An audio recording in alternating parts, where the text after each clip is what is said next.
I would like to know if we can all communicate in English. It is better to use the Swahili language in order to understand the word. You mean that there are some of us who cannot even understand English when someone speaks in English? Okay. In that case, you are going to use the Swahili language, but there are cases where I'll have to use English in order to convey the concepts which we want to teach today, okay? But I'll try my level best to make sure that each and everybody understand, okay?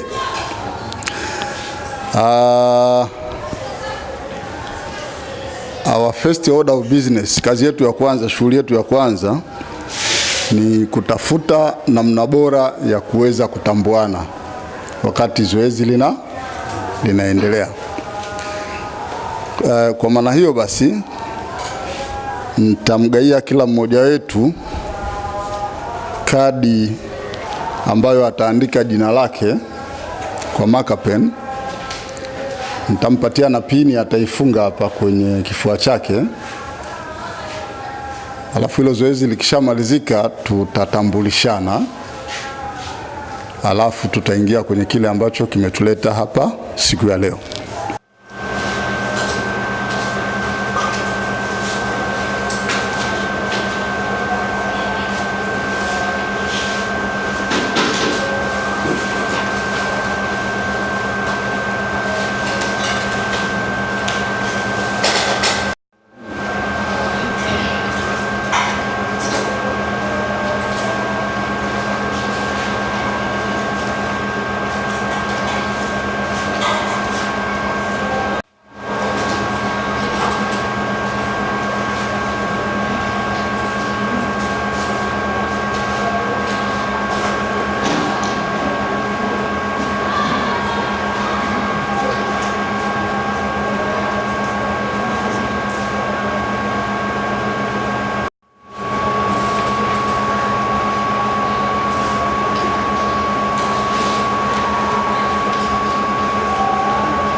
Kila mmoja tayari?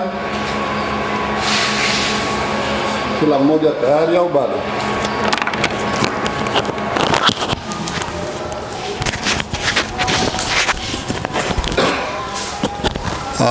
Kama kila mmoja wetu tayari,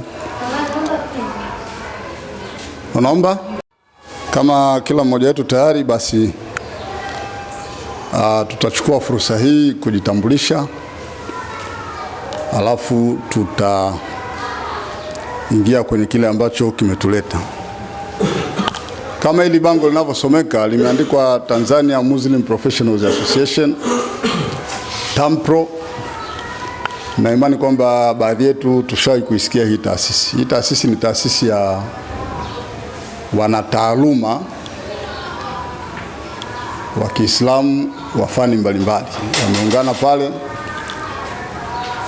na wanaitumia hii kama platform ya kuweza kutoa huduma mbalimbali zinazohusiana na zile fani zao kwa umma wa Kiislamu. Sasa moja ya majukumu ambayo TAMPRO inafanya ni kutoa mafunzo katika fani mbalimbali. Na moja ya fani ambazo wanatoa mafunzo ni hii fani ya elimu. TAMPRO imegawanyika katika muundo ambao tunaita clinics. Kuna kliniki ya elimu, kuna kliniki ya afya na ustawi wa jamii, kuna kliniki ya miundombinu, kliniki ya biashara na uwekezaji, kliniki ya habari na mawasiliano, kliniki ya sheria. Sasa huko kote wale wataalamu wa zile fani wamejikusanya, na kupitia ile kliniki yao au kile kikundi chao, basi pale ambapo uwezekano upo huwa wanafikisha zile huduma kwa Waislamu. Sasa kliniki ya elimu nayo imo katika harakati hizo, na shughuli ambayo tunaifanya leo ni miongoni mwa shughuli ambazo zinafanywa na ile kliniki ya elimu. Mimi naitwa Juma Kilagai. Pamoja na kwamba nimeteuliwa kuwa mkufunzi wa hii workshop ya leo, na hii tusiite seminar, ni workshop, ndio sababu nikasema madawati yaondolewe. Ni aina ya mafunzo ambayo ni shirikishi, kila mtu ana shughuli ya kufanya huko ndani. Sasa nimeteuliwa kuwa mkufunzi wa hii, lakini pia ni kaimu katibu mkuu wa TAMPRO. Kwa hiyo kwa sababu na nyinyi ni wanataaluma ambao mnahitajika pia kutoa huduma kwa Waislamu, basi atakayepata fursa tunamkaribisha pale Magomeni makao makuu ya TAMPRO aje ajiunge. Baada ya kuwa nimejitambulisha, nimtambulishe na mwenzangu. Huyu ni Bwana Akram Tesua. Akram Tesua yeye ni hatokei TAMPRO pasi, anatokea IPC. IPC wana kitengo chao cha habari na mawasiliano, na moja ya majukumu yake ndio kama haya, kuchukua video, picha za kawaida na vitu kama vile, kutengeneza documentary na nini. Kwa hiyo kwa sababu kazi yetu ni kushirikiana na taasisi zingine za Kiislamu, basi tukaomba tupatiwe mtu kama huyu ili aweze kutusaidia katika haya mafunzo ambayo tunayaendesha. Nianze kuomba tujitambulishe kama ilivyo ada. Wanaume watajitambulisha kwanza, na tutaanzia kule kulia kabisa, and then tukimaliza tutakuja kwa kina mama. Baada ya utambulisho tutaendelea na kile ambacho. Tafadhali karibu, tambulishe jina lako. Asalamu alaykum wa rahmatullahi wa barakatuh. Jina naitwa Zairina Musa Musanifu, ni mwalimu katika shule ya Ali Hassan Mwinyi Islamic. Asalamu alaykum wa rahmatullahi wa barakatuh.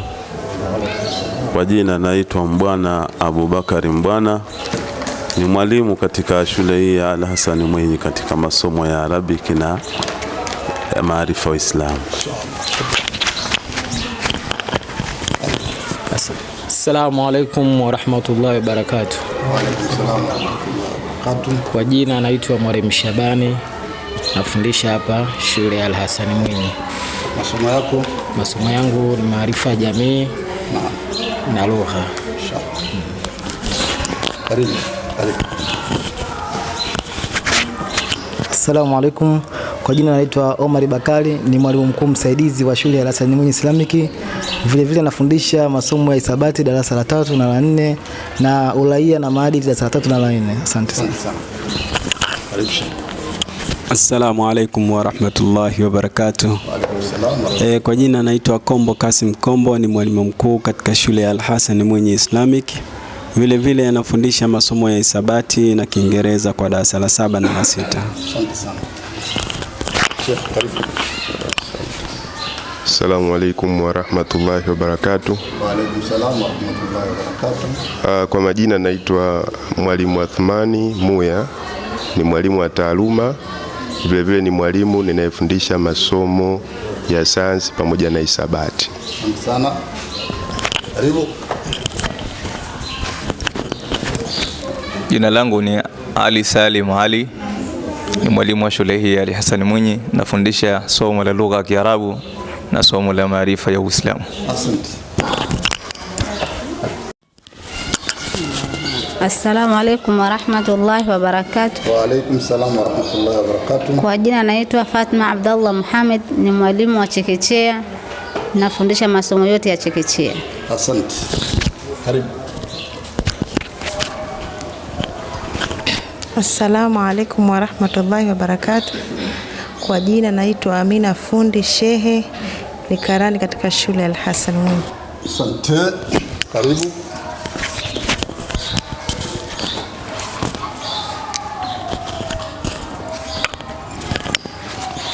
Assalamu alaikum warahmatullahi wabarakatuh. Wa alaikum salam warahmatullahi. Kwa jina naitwa Salha Muhammad Ali, ni mwalimu katika shule ya Al-Hassan Mwinyi Islamic.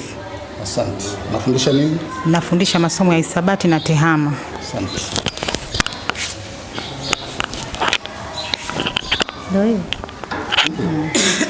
Assalamu alaikum warahmatullahi wabarakatuh. Jina langu naitwa Maulid Abdallah, ni mwalimu katika shule hii ya Al-Hassan Mwinyi Islamic. Pia nafundisha masomo ya Kiswahili kwa darasa la 6 na la 7. Asante. Kwa jina naitwa Salma Kusiali, ni mwalimu katika shule hii ya Al-Hassan Mwinyi. Ninafundisha Kiswahili la kwanza, la pili na la 3. Assalamu alaikum warahmatullahi wabarakatuh. Alaikum salam warahmatullahi wabarakatuh. Kwa majina naitwa Nasa Sultan, nafundisha masomo ya chekechea katika shule ya Al-Hassan Mwinyi. Naam. Bismillah. Assalamu alaikum warahmatullahi wabarakatuh. Kwa jina naitwa Mariam Zuberi Madewea, ni mwalimu wa shule ya Islamic Al-Hassan Mwinyi. Nafundisha masomo ya Kiingereza na ya jiografia.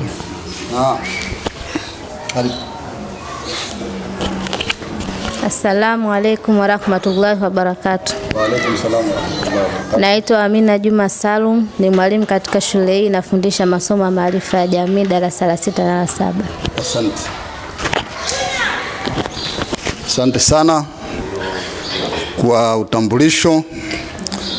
Sasa tunaweza tukaanza shughuli zetu. Naomba kabla yote tusimame.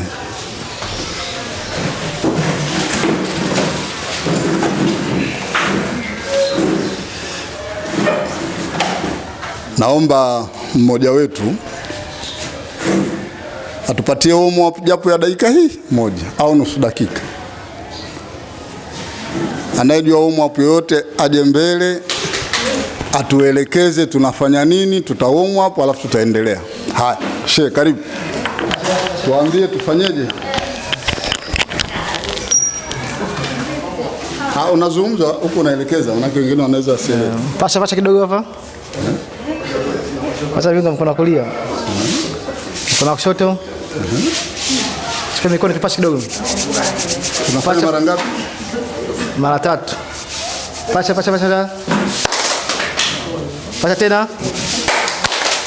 Asante. Tushamaliza ndio tunaanza.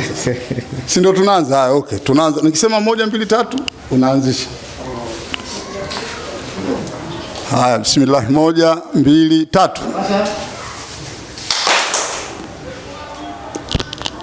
Tunaendelea.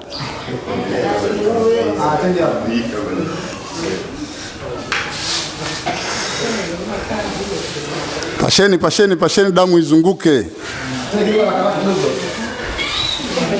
Please, pasheni damu izunguke.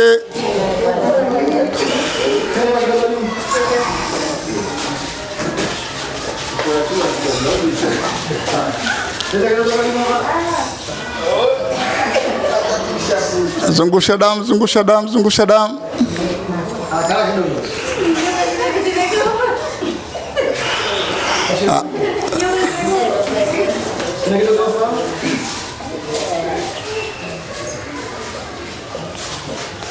Mashaallah, asante sana. Kwenye viti vyetu tunaanza kuhesabu 1 2 3 4, alafu tunaanza tena 1 2 3, atakwenda 4 1 2 hivyo mpaka tufike mwisho. Karibu. 1 2 3 1 2 3 Mmebaki watatu. Kwa hiyo kuna makundi manne, ili kundi moja tutalivunja, atajiunga na mengine. Utajiunga na namba moja, sawa? Utajiunga na namba 2 na mwisho utajiunga na namba 3, sawa? Kwa tuna makundi mangapi? Kinachofuata ni Kundi namba 1 mtabaki pale. Kwa hiyo wale wa kule ambao ni namba 1 sogezeni viti vyenu vikaribie pale. Kundi namba 2 mtasogea hapa.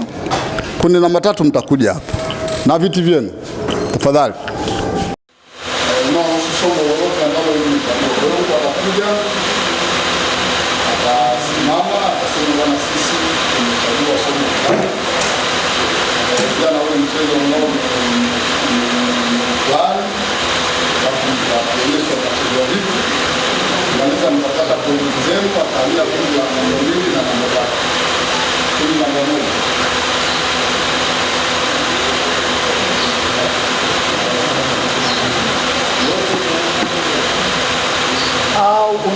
Maana sote mnacheza, yani hata kama unacheza peke yako unapata support ya wengine.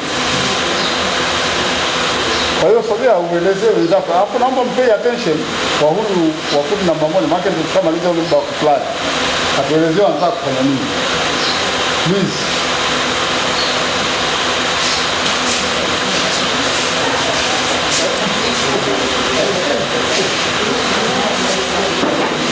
Anaomba wote tukomplete.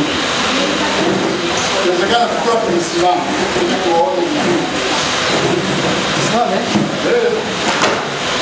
Simame tuangalie wenzetu wanafanya nini. Watuelezee kwanza. Sisi tunaendelea na pamoja kujadili mchezo wa sabati. Kuanzia 1 mpaka 9. Cha kwanza ambacho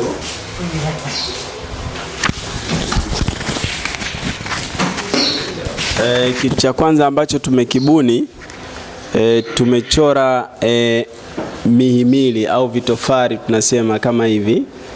Kuna kitofari cha kwanza tumekifanya kiwe kikubwa ambacho kitawakilisha namba 10 na kingine kidogo kitawakilisha namba 9 mpaka namba 1, vitakuwa vidogo vidogo. Alafu tukatengeneza kadi ambazo zitakuwa zina namba 1 mpaka 9. Tutawapanga watoto wetu, alafu tutawaeleza kwamba kila mmoja achukue namba kulingana na ukubwa wa ile kitofali kile. Sijui tutahitaji Kiswahili kizuri. Ile katika ukichora mihimili ile natumia ile rectangle, sijui tutahitaji. Kwa mfano wake kama hivi, tutatoka hapa mpaka hapa. Hii hapa itawakilisha 10. Alafu tutashuka tena kutoka hapa mpaka hapa itawakilisha 9. Hivyo hivyo mpaka 1. Tutamwambia mwanafunzi achukue namba ambayo ni kubwa itawakilisha kitofali kikubwa, namba ndogo hivyo hivyo mpaka 1. Watoto watakuwa hapo wanacheza ule mchezo, basi wakizipanga zile namba pale moja kwa moja mwanafunzi atakuwa anazipanga na vile vile atatambua jinsi ya kuhesabu hizo namba. Huo ndio mchezo wetu kwa ufupi. Labda mwenzangu anaweza kaelezea vizuri hapo kaeleweka mchezo huo. Na cha kuongeza? Cha kuongeza una dakika 2 unaweza kuongeza chochote au dakika 5 za presentation. Labda ni nini nitie nini? Niongezee kutia nyama. Kwamba ile graph ina maana kwamba kutoka kuna kubwa, kuanzia kubwa mpaka ndogo. Kwa hiyo mtoto atakavyopewa kadi ataenda kulingana na kadi, kulingana na nini na graph inavyosema kwamba namba 10 ni graph namba 10, na maana yeye ataenda atasimama pale. Mwenye kadi namba 2 ataenda kwenye graph ambayo inasema namba 2. Sawa. Baada ya moja unaweza kuendelea. Na hapo katika kundi lenu hamna mwingine anataka kusema chochote? Baada ya hapo, ili darasa la kwanza ina maana kwamba watoto watakuwa zaidi ya 12. Wale watakao ushika kadi ndio watakao kaa pale, watakao bakia watatamka sasa namba 1 mpaka namba 10. Haya, makofi. Makofi. Nashukuru sana. Naomba nitoa pointi 2 kwa grupu. Grupu namba 2. Yeye mnaweza mkasogea kule nao waje waseme kasi.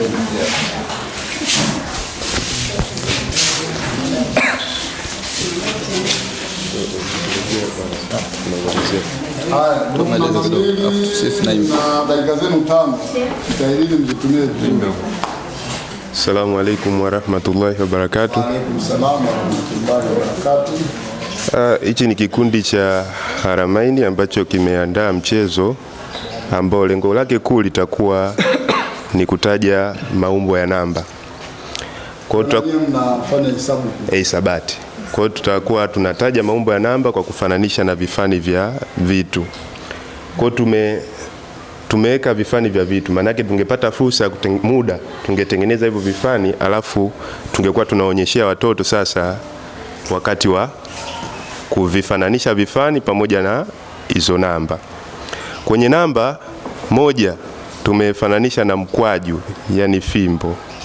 Alafu namba 2 tumefananisha na umbile la bata. Kwa hiyo tutakuwa na kifani cha bata ambaye tutakuwa nacho pale. Kwa hiyo tutakuwa tunaonyesha kile kifani cha bata, lakini wakati huo tunakuwa tunafananisha na namba husika. Alafu namba 3 tumefananisha na paka. Alafu namba 4 tumefananisha na boti. Namba 5 tumefananisha na kipande cha tikiti maji. Namba 6 tumefananisha na kibuyu. Namba 6 tumefananisha na kibuyu. Namba 7 tumefananisha na bendera. Namba 8 tumefananisha na matumbo mawili yameungana. Namba 9 tumefananisha na kirungu. Namba 0 tumefananisha na tairi. Kutoka unaonyesha tairi, basi mtoto atakuwa akiona tairi lilivyo anafananisha na namba 0. Kutakuwa pale utakuwa na kamchezo kanafanyika. Huyu atakuwa kama anaimba, mwingine atakuwa amebeba kile kitu anakionyeshea pale. Kwa utakuwa akifanya hivyo wakati huo akijifunza namna ya kutaja maumbo ya namba kwa kuzifahamu hizo namba zenyewe 1 kuanzia 0 mpaka 9. Kwa mfano namba 1, namba 1 kama mkwaju. Namba 2 namba 2 kama bata. Namba 3 kama paka. Namba 4 kama boti. Namba 5 kama tikiti maji. Namba 7 kama bendera. Namba 8 kama matumbo mawili. Namba 9 kama namba 0. Makofi.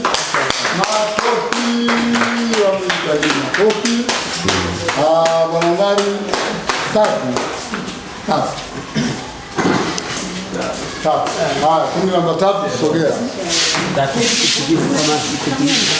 Kundi namba 3.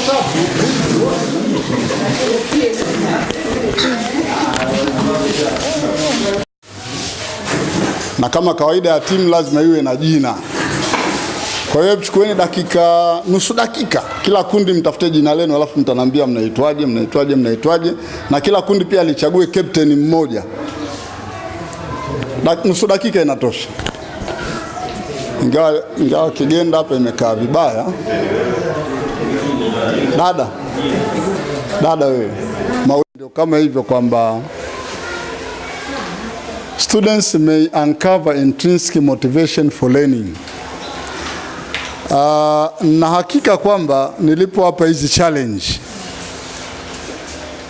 yani mlianza kufikiri na kuanza kutafuta hivi kitu tulioambiwa tufanye tunaifanya vipi yani. Sasa hiyo ndio motivation yenyewe ya learning. Yani umekupa mimi kitu cha kufanya, umekuwa motivated kutaka upatie, na ndio in the process unajifunza. Na mwanafunzi naye itakuwa ni hivyo ndani ya darasa.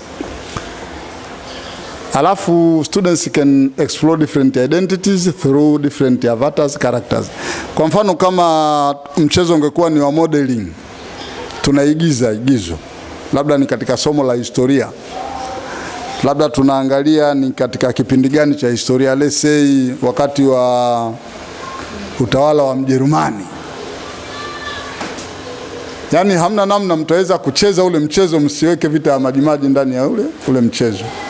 Kwa hiyo lazima kuna characters wataigizwa pale kama wakina Kinjekitile, wakina Songea Mbano, sijui wakina Suleiman Mamba. kwa sababu ndio waliokuwa makarakta wa ile rebellion ya Majimaji. Huwezi ukamweka pembeni mzungu ule Bismarck ambaye alikuwa anaongoza majeshi ya Wajerumani. Kwa hiyo ndio character watu watawact, ndio sababu anasema students can explore different identities. Yule mwanafunzi mmoja anaambia utakuwa Kinjekitile, ndio ashashumu identity ya Kinjekitile pale. Mwingine anaambia wewe utakuwa bwana nani huyo Songea Mbano, ndio ashashumu ile identity. Kwa hiyo wanazitambua zile identities kupitia kamchezo kama kale. Lakini kama tulivyosema, students get more comfortable in gaming environments. I'm quite sure the last 10 minutes we are more comfortable to you kuliko mngekuwa kwenye ukumbi mtu anatoa lecture. Kwa sababu na nyinyi mmeshiriki, unajua mtu anaposhiriki anakuwa active, usingizi hamna nini, yani vitu kama vile. Unakuwa more comfortable. Next. How to gamify learning. Sasa namna ambazo ni popular za kugamify, za kuingiza kamchezo ndani ya kujifunza. Kuna adapting grades. Nilichokifanya mimi leo hapa kupitia hizi kadi, nimefanya adaptation ya grades. Nimejiondoa kwenye A, B, C, D, E ambazo tumezizoea, nikaja na mfumo wa experience points 1, 2, 3, 4 na kuendelea. Lakini at the end of the day you shall find out kwamba huu ni mfumo ambao una motivate mtu ajifunze zaidi kuliko ile A, B, C, D, kwa sababu mwisho wa siku tutahesabu points zetu tulizowini, tutajua tumemake progress kiasi gani katika hili somo. Kwenye A, B, C, D labda ingebidi tusubiri kwanza mtihani tufanye, alafu ndio tungeweza kujua. Lakini pia tatizo lingine la zile grade za A, B, C, D ni kwamba mtu anapofeli akapata kwa maana E au F, it's very discouraging. Lakini katika mfumo huu tuliokwenda nao adaptation ya hizi grade kupitia hizi experience points, basically there is no failure. Kwa sababu jitihada yote uliofanya imelipwa, sawa jamani? Yaani wewe ukiingia darasani kufanya mtihani katika ule mfumo wa kizamani, unakaa masaa 3 una sweat mle ndani umejipinda, alafu unaambiwa eti umepata F. Yaani kushiriki kwako, jitihada ulizofanya hazicount kabisa. Na katika mfumo kama tumesema, kila attempt ukionyesha na wewe umo unashiriki, una participate, you get a point. Kingine ni kwamba tuna modify language ya ndani ya darasa.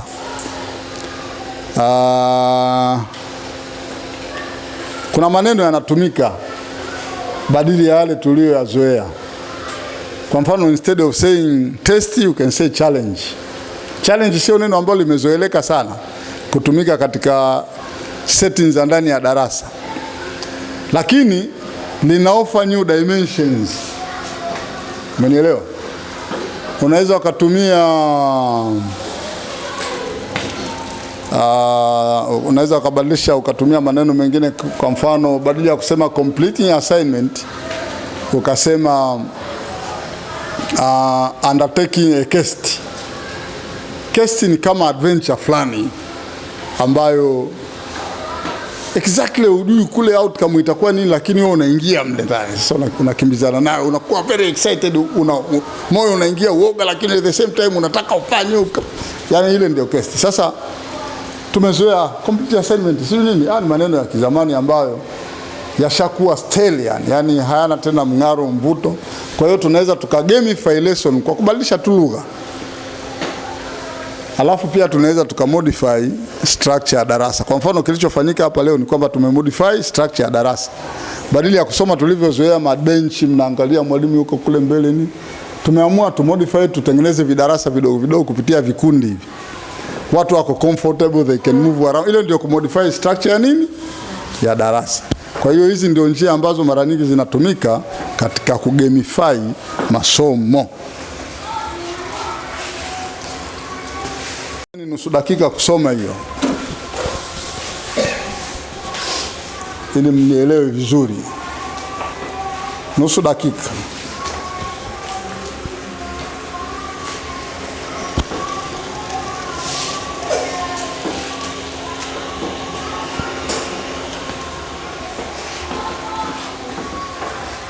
Nimeeleweka hapo? Tusonge mbele. Maana nishatolea maelezo hapo, nimewekea tu ili msome vizuri, muelewe vizuri. Nisonge mbele. Nisonge mbele. Good. Hiyo ndio mifano ya kuchange ile lugha ya darasani. Kwa mfano pale kama nilivyowaambia, completing assignment tumebadilisha, imekuwa embarking on a test. Test unaweza ukairifaa kama challenge.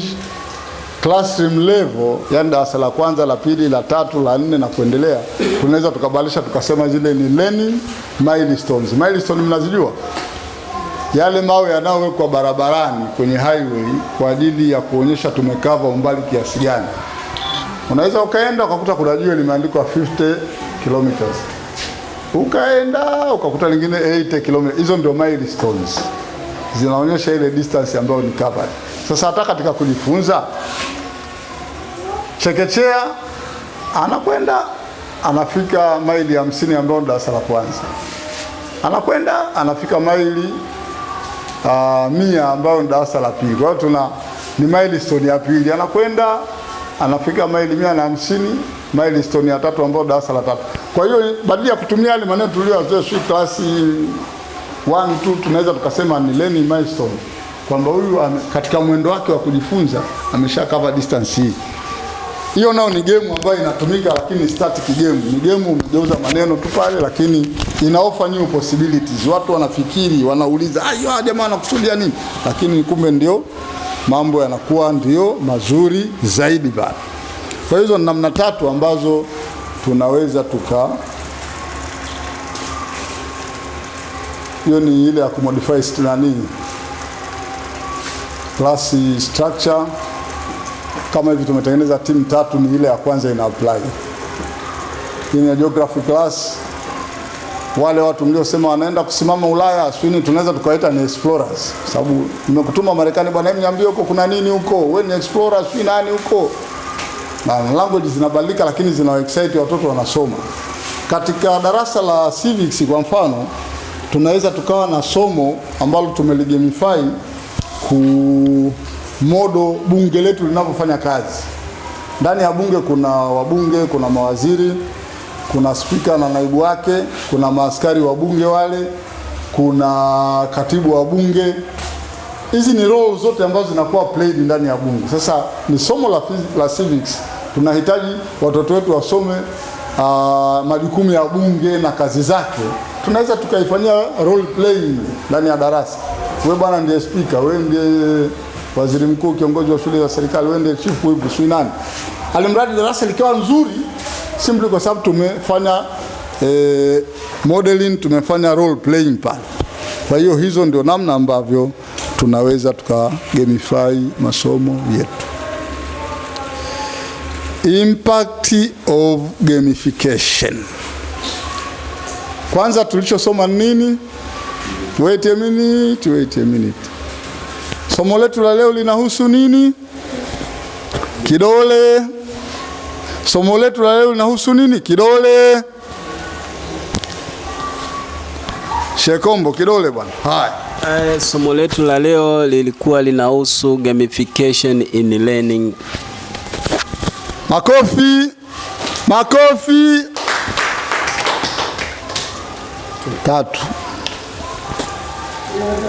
3.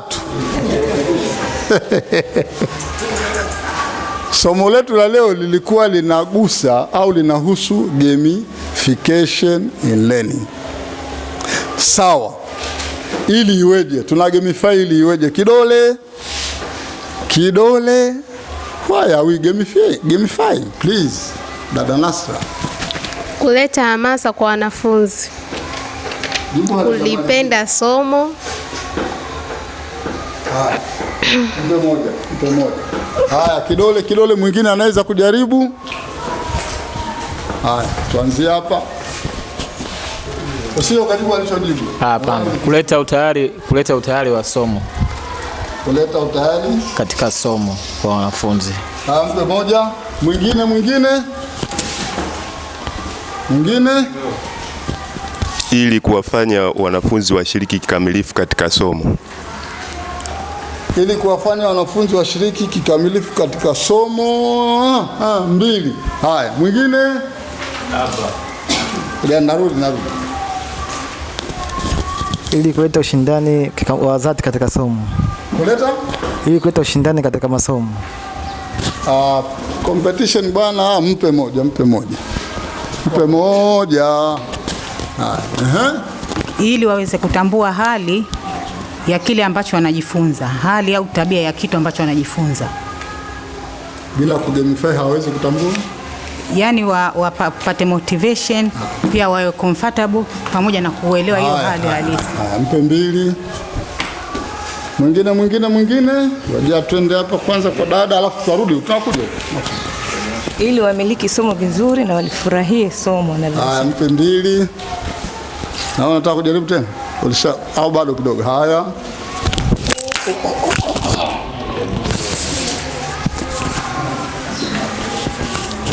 Ili waweze kuelewa kiakili na kimwili. Pamoja. Haya. Ili wanafunzi waweze kushiriki kikamilifu wote kwa pamoja na waweze kupata hamasa na ushindani wa hali ya juu. 2. Tunatumia gamification ili kuwafanya wanafunzi kwanza waweze kulielewa somo kwa haraka, pili waweze kutengeneza kumbukumbu ya muda mrefu, kwa sababu anapokuwa anacheza anakuwa hawezi kusahau, atakuwa ameshiriki. 2. Haya, sasa tumejifunza. Unataka kuona dadangu? Samahani sana Maria. Ili kuleta mchakato wa kimaudhui katika mafunzo. Hebu rudia tena. Vizuri. Hebu kubadilisha kidogo. Ili wanafunzi wawe Mpe moja. Sawa, sasa mama ngapi tumeona hapo? Kwanza somo letu lilikuwa ni, si ndio? Cha pili, ili iweje?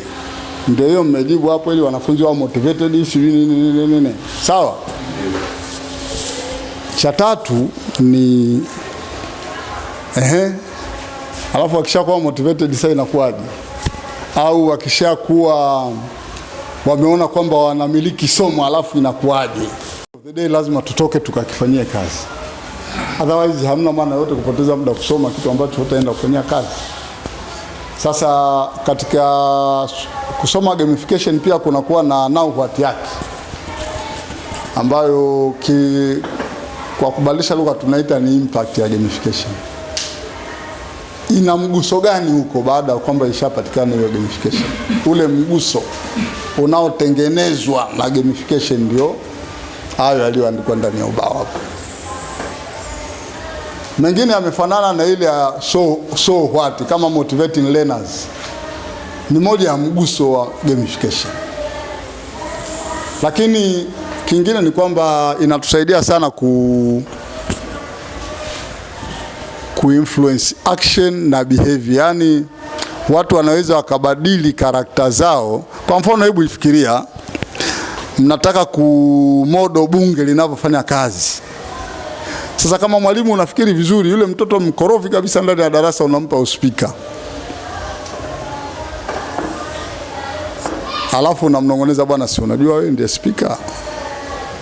Sasa speaker ni mtu ambaye yuko hivi. Sasa unatakiwa hiyo character uicheze vizuri ifanane na speaker.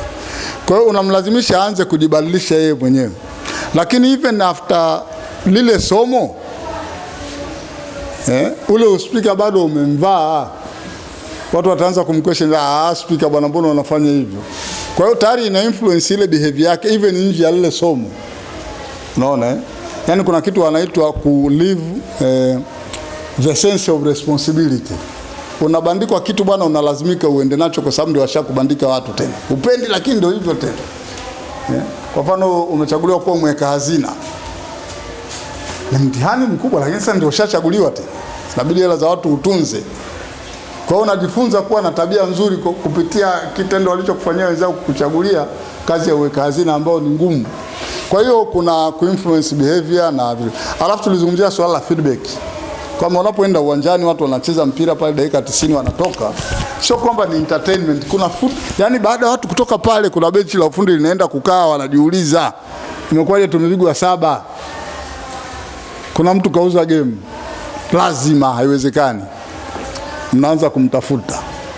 Viongozi wa timu nao wanakaa nasema inawezekana mtu kauza lakini ndio 7. Hapa na kocha naye hana maana yoyote bwana. Huu wote ni mrejesho unaletwa na nini? Na ile game iliyochezwa uwanjani. Lakini pia through gamifying mambo kama vile unaweza ukapata innovation. Yani mnaweza mkajigundua kwamba kuna kitu mmekigundua au mkagundua kitu.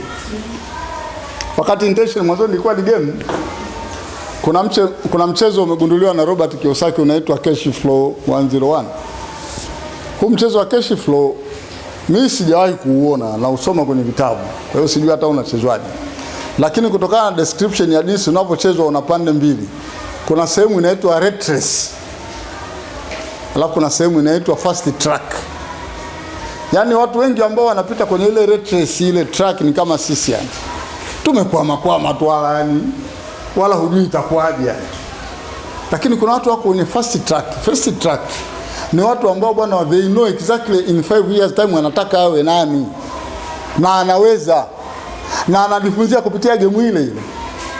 Sasa ile ni game inauzwa duniani na imemtajirisha Robert Kiyosaki. Cash Flow 101. Katajirika sana kupitia ule mchezo, watu wanaonunua kama njugu kwa sababu unawasaidia kujifunza mambo yanayohusu kuplani biashara, kuplani pesa, kuplani kuondoka kwenye umaskini na mambo kama. Ingawa ni game, watu wanacheza. Na wanakwambia ukiucheza ule mchezo ukafanikiwa kufika mwisho ndani ya masaa 3-4, wewe uko vizuri, kichwa chako ukitoka hapo. Kwa hiyo kuna michezo kama hiyo kwamba inakusaidia kuinnovate vitu, inakusaidia kubuild skills. Kuna michezo ina time bad, kwa hiyo lazima ujue kumanage time na vitu kama vile.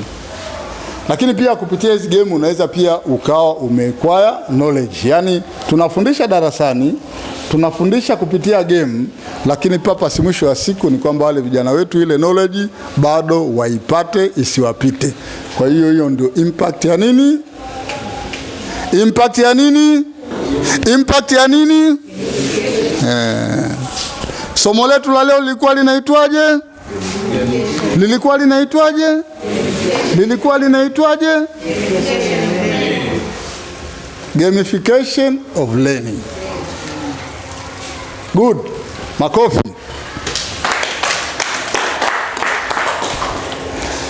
Baada ya hapo tunafanya zoezi moja la kumalizia training yetu. Ili zoezi litakuwa ndio la kumalizia training yetu.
Mnadiscuss, mnaingia mahali popote, mnasonga mbele. Assignment hii tutaifanya mpaka saa 9:15. Alafu kutakuwa na dakika 5 za kusahisha. Kwa hiyo kutakuwa na dakika 5 zingine za kutangaza matokeo. Sasa kwa maneno mengine, dakika 5 mpaka 15, 20, 25 mpaka saa 9 na dakika 25 tutatangaza matokeo. Alafu baada ya kutangaza matokeo tutafanya activity za pamoja au mbili kawaida.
Naomba karatasi yenye jina la captain pamoja na jina la team.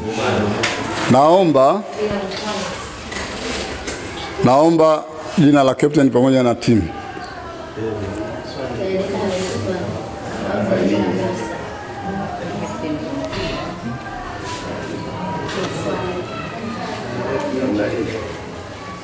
Andika namba 2 ili tusije tukajua sio ni kundi namba 2. Andika namba 2 hapo. Andika tu tarakimu 2 yani itaeleweka.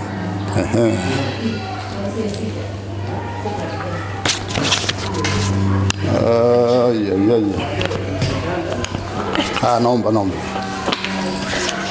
Andika namba 1. Chini hapo.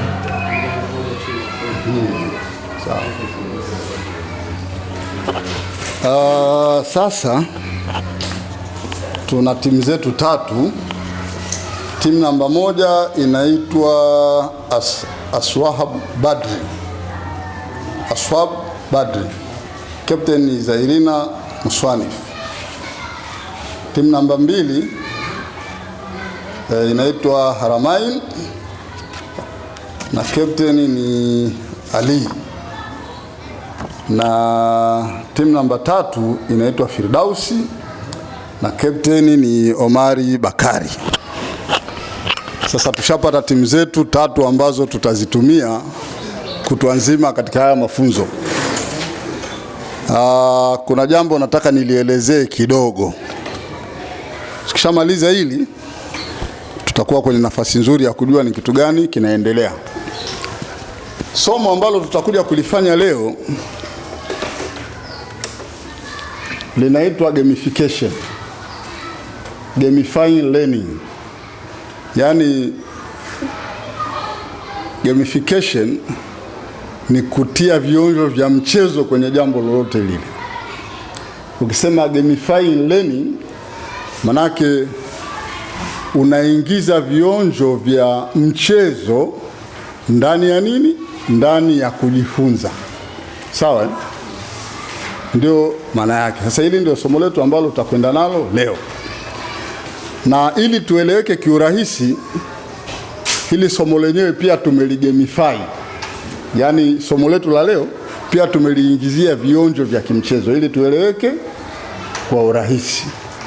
Kwa hiyo tutakapokuwa tunaendelea, badala ya ukifanya vizuri kukupa A au B au C au D au E, hizi zinaitwa zinaitwa letter grading, ambazo ndio kiasili ndio tunazotumia. Sasa ili utie kamchezo ndani yake, ujitofautishe, na ina sababu zake, tutazieleza hapo baadaye. Sisi tukaamua kwamba ndani ya hiki chumba hatutatumia A, B, C, D, bali tutatumia kitu tunaita points. Kwamba unaanza na point 0, wote hapa tumeanza na 0, tunaanza na 0.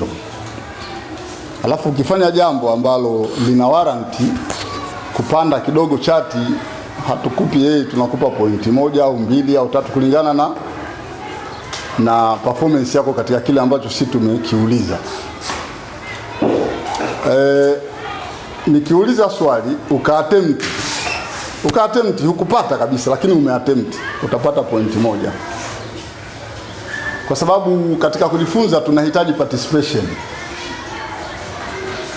Yani the fact kwamba learner ana participate ni kitendo cha kumzawadia. Anaweza participate asipatie, lakini pamoja na kwamba hakupatia akajifunza jambo kwa ile participation yake. Sasa ninapouliza swali ukajaribu kuattempt kujibu, umeparticipate, na participate kwako kuna kitu unajifunza pale, na wewe unapata grade point 1. Ukitumia kitu tunaita intelligent guess, unauliza swali lakini hulijui, lakini unaunganisha, sema hii bwana inaweza ikawa ni hivi, ukatoa jibu ambalo umebuni, lakini kubuni kwenyewe kuna akili ndani yake. Ni guess iliyobebwa na akili na intelligence, unapata pointi 2. Ukipata correctly unapata pointi 3. Kwa hiyo unajiona kwamba nilianza na 0, nimeclimb up, nimefika 3, nimesogea, nimeadvance, nimereach level fulani ya kujifunza. Alafu kwa sababu mko kwenye groupings, kuna group task tutakuwa tunatoa. Mtindo ni huo kwamba grupu likipatia litapata pointi zote 3. Likifanya intelligent guess kwa pamoja, mmeshauriana mkatoka na guess ambayo ni more intelligent, mtapata pointi 2. Na ikiwa tu mmeattempt lakini haikufikia vile viwango, mtapata pointi 1. Msipo attempt kabisa, you don't get any point. Alafu grupu litakaloonekana limefanya vizuri, yani sio swala kupata tu jibu sahihi, lakini jibu sahihi lenyewe limekuja vizuri sana, linapata kitu tunaita group bonus, tapata point 5. Sasa hizi point mnatakiwa mwe mnazicollect kadri mafunzo yanavyoendelea. Maswali yale yanaulizwa, nyie mnakusanya. Mwisho point zenu zote mlizonazo mkononi za mtu mmoja na zile za grupu tutazijumlisha. Alafu zile ndio zitakuwa pointi za kila mmoja katika grupu lile, pamoja na grupu lenyewe. Kwa hiyo tutakuwa pia tumeona ni jinsi gani tumeshindana na makundi mengine. Nadhani imeeleweka vizuri eh? Kwa hiyo kwa maana hiyo sasa naanza kukugaia, kuonyesha kwamba hapa tunapoanzia wewe bwana huna pointi hata moja, ni 0 level tunaanza. Hii ni 0 level. Hii hata ukijumlisha unaendelea kupata 0 ile ile, hamna kinachopanda. Tunaanza na 0 level. 0 level.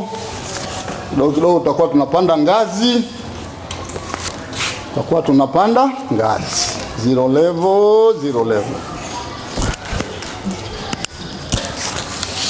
0 level. 0 level. 0 level. Yaani hapa wote tuko sawa kabisa. Hamna ambaye kamzidi mwenzake kwa chochote.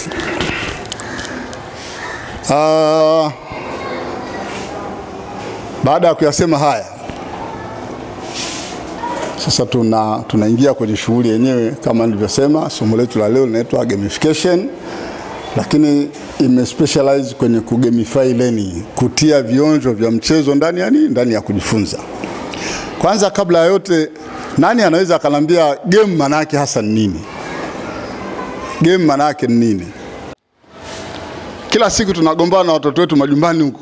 Mtoto anataka kucheza game, wewe baba unataka ukaa na simu yako. Sasa Mambo ya game hakuna. Game ni nini leo? Tuambiane.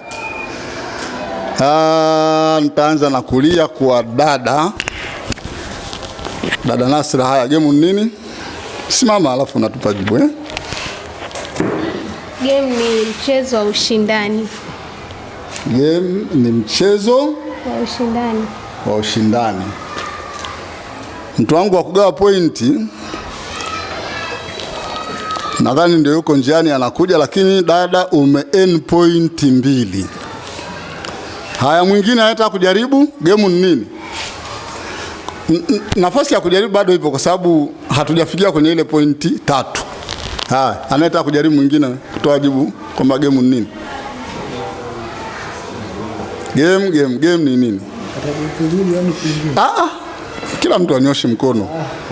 Haya, tuje huko. Game ni nini?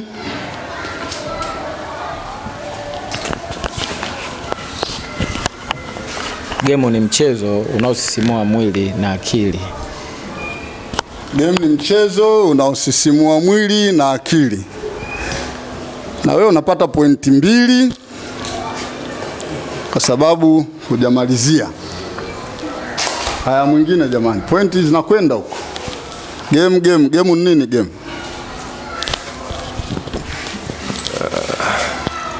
Game ni mchezo ambao unakuwa unachangamsha akili na mwili. Wakati huo ule mchezo unakuwa umewekwa viwango ambavyo utakuwa ukivifikia we mchezaji.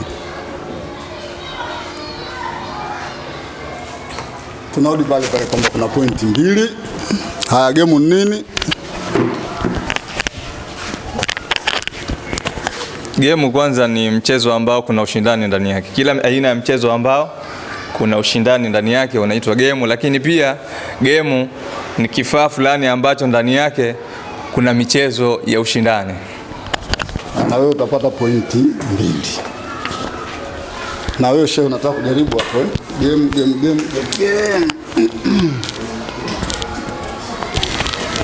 Game ni nini bwana? Game ni mchezo wa ushindani ambao unaleta ushirikiano, vile unaleta ushirikiano baina ya nchi na nchi. Haya, na wewe utapata za kwako 2. Sawa. Sasa hebu tuone game maana yake ni nini kwa mujibu wa tafsiri ya kitaalamu. Lakini kabla ya kuona game ni nini, naomba tu play hii video kidogo. Alafu ikimalizika tutaendelea kuona ile tafsiri ya neno game. Angalieni huo mchezo kwa uangalifu kabisa.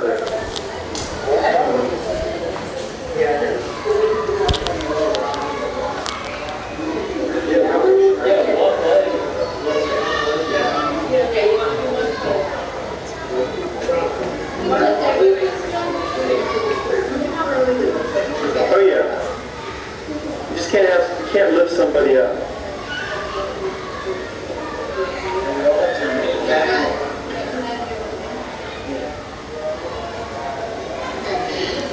Your foot's touching the tape.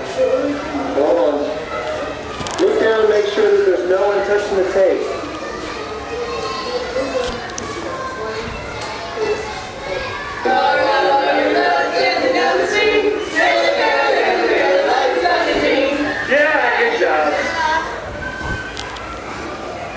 Jamani, hiyo ilikuwa ni ka game fulani, ni ka mchezo fulani, na mlivyoona hapo sio watoto wadogo, yani watu wazima na akili zao timamu, lakini wamechezeshwa huo mchezo kwa malengo maalum. Mchezo wenyewe unaitwa All Aboard. Tunaposomesha watoto darasani, falsafa yetu inakuwa ni kwamba lazima watoto wote wafaulu. Ndio maana All Aboard, yani kila mmoja katika ndege ya ufaulu naye awemo. Sasa haitatokea tu, itatokea kwa kuingiza maarifa, kwa kuingiza jitihada, kwa kuingiza hivi mpaka mwisho unakuta watu wote pale mmeondoka. Hapa kilichofanyika ni kwamba wamechora rectangle kadogo sana chini ya ardhi pale.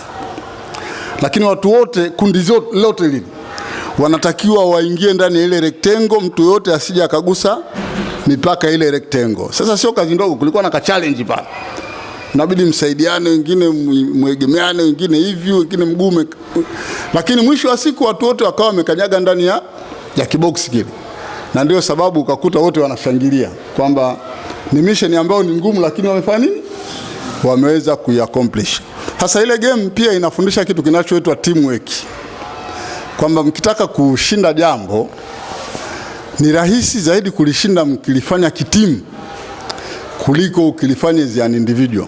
Shule kama hii ina extend better chance ya success kama mmiliki wa shule, mtawala wa shule, walimu wake, mpaka na wanafunzi wenyewe wote wamejengewa mazingira ya kucooperate na cooperate as a team. Hapo mnakwenda na watu watashangaa kwamba kashule kenyewe kale humble buildings na nini, lakini mbona wanafaulu sana? Lakini kwa sababu wote mnaoperate kama team. Yani hamna mtu ambaye ana kivyake vyake huko. Ukiwa na shida unamfuata mwalimu mwenzio, bwana I have a problem with this area, hebu niweke sawa, kwa sababu nisipofanya hivi wanafunzi kule sitaweza kuwafikishia vizuri. Lakini kwa sababu mnafanya kama timu, mwalimu wenzako aone kama ni tatizo, atakuelekeza. Mkimfuata administration wa shule mkamwambia bwana, tunaona pale ungetuwekea kitu fulani na kitu fulani na kitu fulani, huenda kazi yetu ingekuwa bora zaidi. Na kwa sababu anajua mnafanya kazi kama timu, anakimbizana kutafuta kile ambacho mmemuomba tafuta. Kwa hiyo siku zote cooperate as a team kwa kuna zalisha matokeo mazuri kuliko cooperate as an individual. Sasa hii game nia yake ilikuwa ni kufundisha teamwork, kufundisha ushirikiano, kuonyesha kwamba jitihada za pamoja zinafanya kazi. Ni mfano mmoja wapo wa kugamify education. Mtu angeweza akasimama mbele akaanza kulecture, bwana ili mambo yaende inabidi mshirikiane bwana, nusu saa. Lakini imetengenezwa game ya dakika moja ambayo inajumuisha yale yote na inaeleweka. Ndiyo tunasema una gamify, unatia vionjo vya michezo kwenye elimu na mambo yanakwenda vizuri zaidi. Sasa ile ni tafsiri halisi ya neno game. Wote mmeattempt hapa mkapata pointi 2, lakini gamification maana halisi kwa mujibu wa hawa wataalamu, na hizi tafsiri mbili ndio zinazokubalika sana duniani, kwamba gamification is the use of game design elements, vionjo vya michezo katika mazingira ambayo si ya kimchezo. Kwa mfano tulivyoona pale, yale sio mazingira ya mchezo, ni mazingira ya darasa, watu wanatakiwa wasome teamwork, lakini imetiwa mchezo kidogo na watu wamefanya vizuri. Unaweza ukatengenezea mazingira ya kuwa kama kagemu hivi. Hata nyumbani kwako ukiwasiliana na mwenzako wife, unaweza pia ukafanya game. Kama wewe ni mtaalamu wa kuimba taarabu ukaimba, ile ni game unafanya pale. Alikuwa kaboreka zake, bala hata kuimba kwenyewe hujui, lakini mazungumzo yanaendelea. Ile ni game pia unafanya. Kwa hiyo kuna vitu unaweza ukafanya katika shule yote ambao katia kama mchezo kanasababisha kitu kiende kwa wepesi zaidi.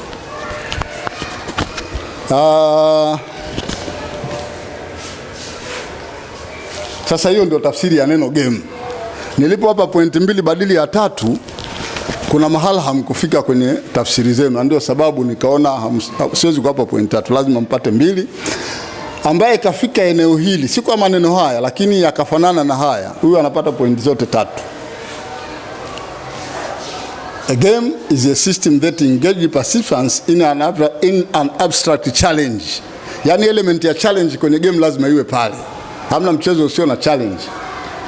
Lakini hii challenge lazima iwe na taratibu, kanuni na sheria za kuitawala. Kwa sababu unasikia mpira wa miguu na sheria 17. Yani hauwezi kuwa mpira wa miguu kama sheria ziko 5 tu, itakuwa ni kitu kingine huko. Lakini zikiwa zote 17 huo ni mpira wa miguu. Lakini pia lazima kuwe na mchezaji zaidi ya mmoja, mna interactivity iko pale. Kuna muhusisha upande huu na upande huu. Lakini pia lazima game iwe na uwezo wa kutoa feedback. Iwe na uwezo wa kukupa taarifa. Usione tu watu wanaenda pale uwanjani wanacheza, dakika 90 zimemalizika, watu wakirudi kambini kule kwenye klabu unakuta kocha kafukuzwa. Ile ni taarifa, ni feedback inayotokana na ule mchezo. Kwamba wachezaji walikuwa wanafanya kitu gani pale uwanjani sasa. Makosa ni ya kocha kwenda bwana. Ile ni feedback ndio iliyopelekea kocha kafukuzwa.